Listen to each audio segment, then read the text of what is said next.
This resume got me interviews at Apple, Intel, HPE, HP, Chevron, ExxonMobil, Adobe, Abbott Laboratories, PepsiCo, and so many other companies. 80% of them resulting in six-figure offers. It also got me into a top 20 MBA program and into an Ivy League master's. I am not sharing this to brag, but because today I'm gonna go through evidence-based, tried and tested 5 resume rules that you can take and apply today to stand out from the crowd. This completely changed my corporate career journey, and I hope it helps you do the same. Rule number 3 is the most important, and if you don't follow rule number 5, there is a 75% chance that no one will ever see your resume. But at the end, I will give you very effective ChatGPT prompts to level up your resume in seconds. If you're new here, I'm Lari, Fortune 500 controller and recruiter, and a Wall Street Journal best-selling author of Destined for Wealth. If you're not subscribed to this channel, then you might never see me again.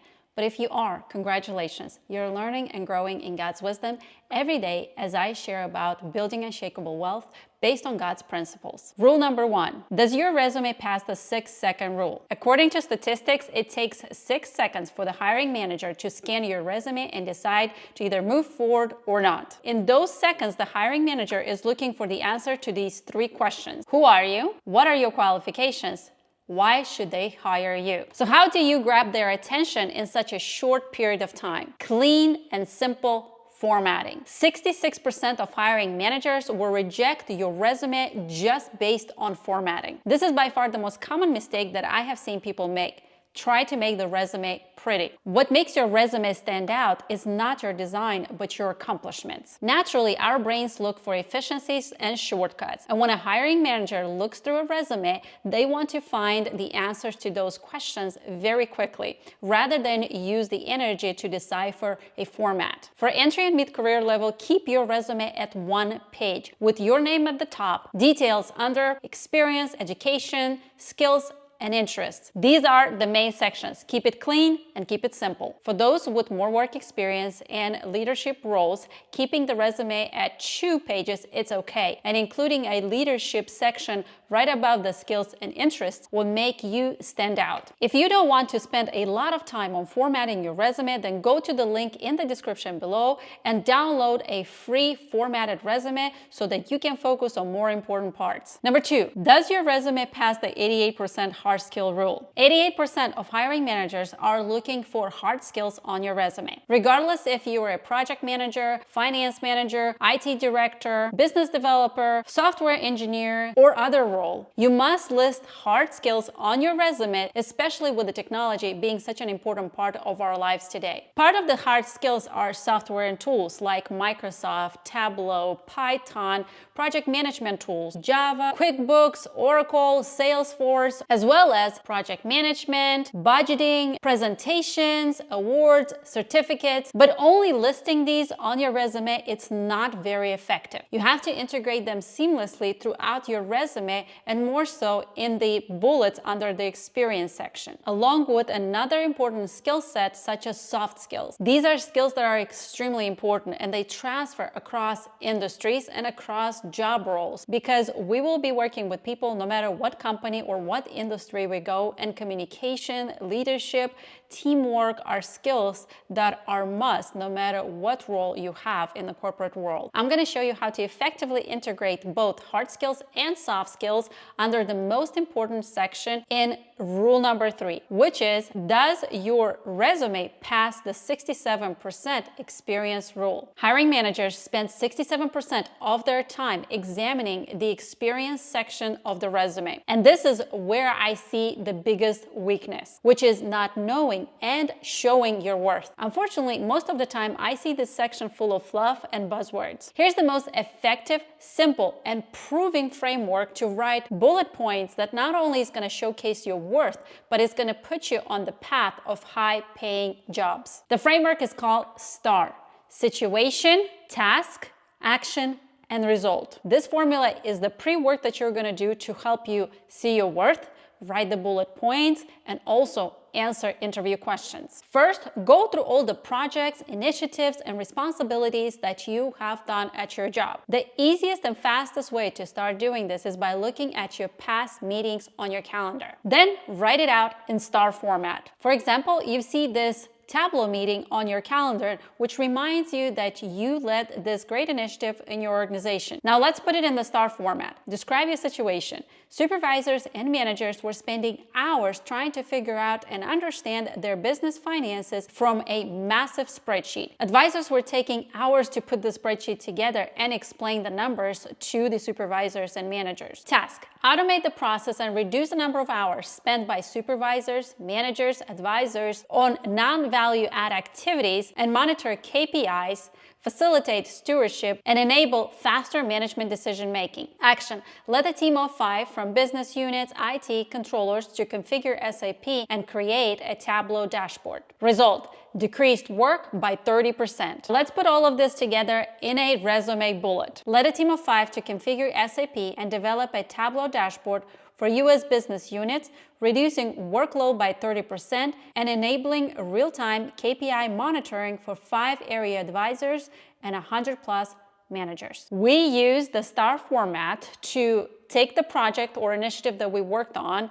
and put it in a very structural way so that not only we see what we did, how we did it, but also we get the result that we accomplish with our participation or leadership in that task. The bullet that we put together also has a formula. It is verb, action, task, project, and quantifiable result. So let's look at the bullet again. Every bullet should start with a verb. In this case, the verb, it's led. The verb, it's also part of the action.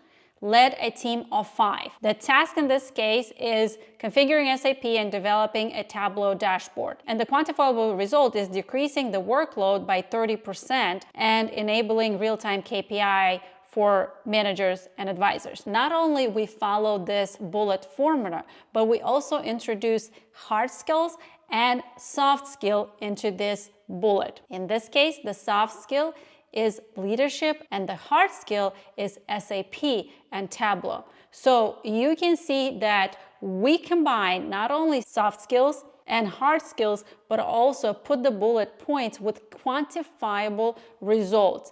That's another thing that people miss on their resume. They do not put the quantifiable results. What was done in terms of percent, dollars, count, and other things that can be quantifiable. Very important. Let's look at another example where you see this peer group meeting on your calendar. Describe the situation. Company was looking to generate more revenue and expand its client base without paid efforts. Task: looked at current agreements to see if we can increase client lifetime value.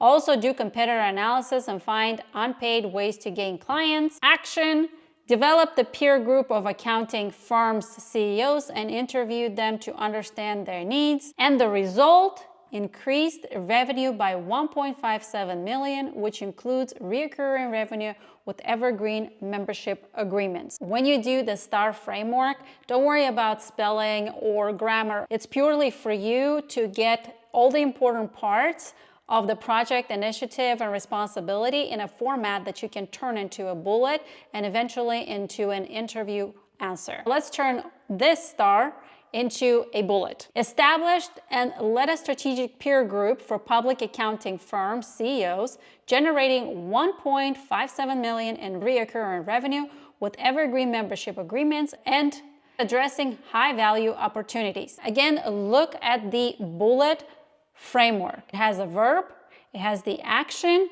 a task, project, and quantifiable result. This format and frameworks are proven, tested, and they do work. Rule number 4. Does your resume pass the 83% specific rule? 83% of hiring managers say that they're more likely to hire a candidate that has tailored their resume to the job description. Sending broad and not targeted resumes that don't align with the job descriptions just to keep your options open, it's a big mistake and it's not going to serve you very well.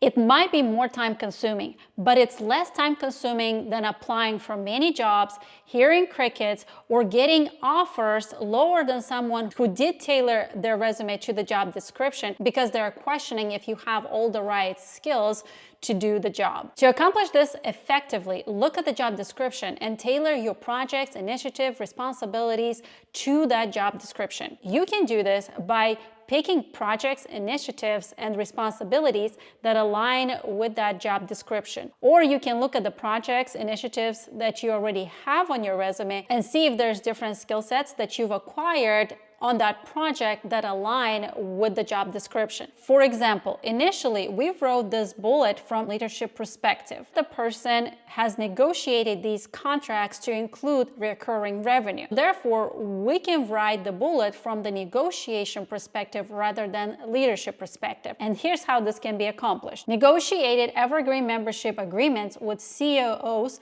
of public accounting firms, generating 1.57 million in recurring revenue by addressing high-value opportunities. As you can see, the bullet follows the same exact framework, but it's focusing on the negotiation skill rather than leadership. There's an easier and faster way to see if your resume aligns with the job description, and that's done through AI. We will do this in rule number 5, which is, does your resume pass the 75% ATS rule? 75% of resumes don't get to be seen by hiring managers because they get disqualified due to formatting, content, or lack of keywords. And according to this MIT article, job seekers with AI-boosted resumes are more likely to be hired. As a matter of fact, 7.8% of job seekers who had algorithmic assistance in writing their resume received 7.8 more job offers than those with no help. And that's why we're going to use AI right now to make sure that your resume is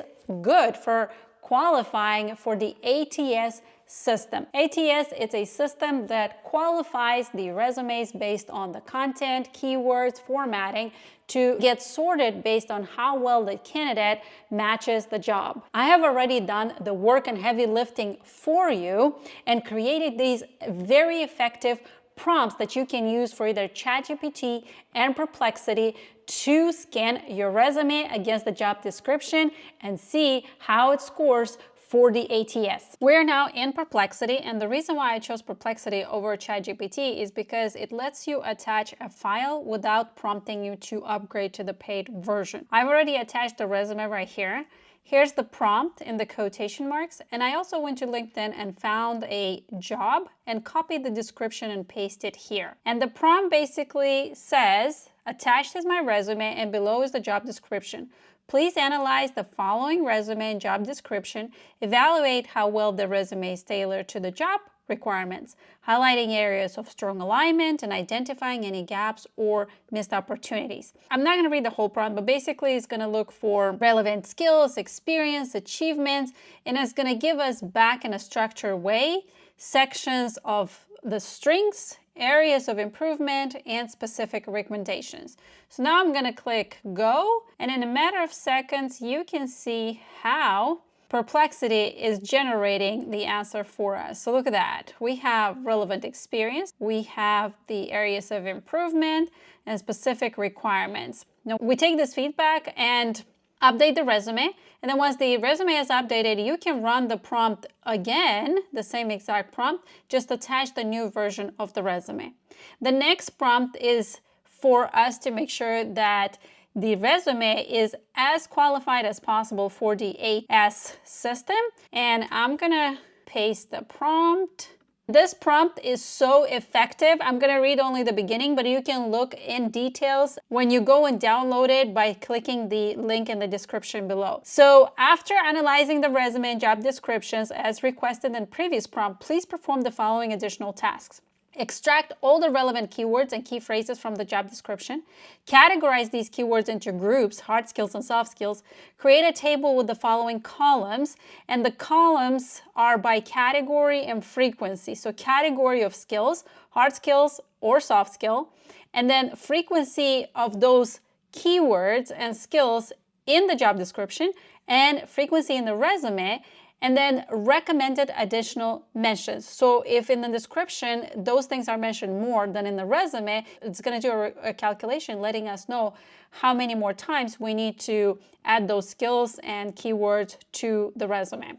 And then it's going to give us omissions and mismatches, and other things. So again, I'm gonna click go and look at this. Within seconds, again, we get a table telling us what the keywords are, the category of the skills, hard or soft, the frequency in the job description, the frequency in the resume, and the recommended additional mentions. So as you can see here at the bottom, we have some already in this resume. Now there is things that we need to add to the resume because they're mentioned this many times in the job description and they're not mentioned in the resume. And then of course, we're gonna have some analysis of the findings, and it's gonna give us the critical underrepresented keywords, surprising omission mismatches, and it's going to suggest to us where in the bullet points we can incorporate these. As you can see, I have done the heavy lifting and the work to create these prompts for you, so go ahead and download them in the description below. And if you want to gain more wisdom about finances and wealth, then I highly recommend you watch this video.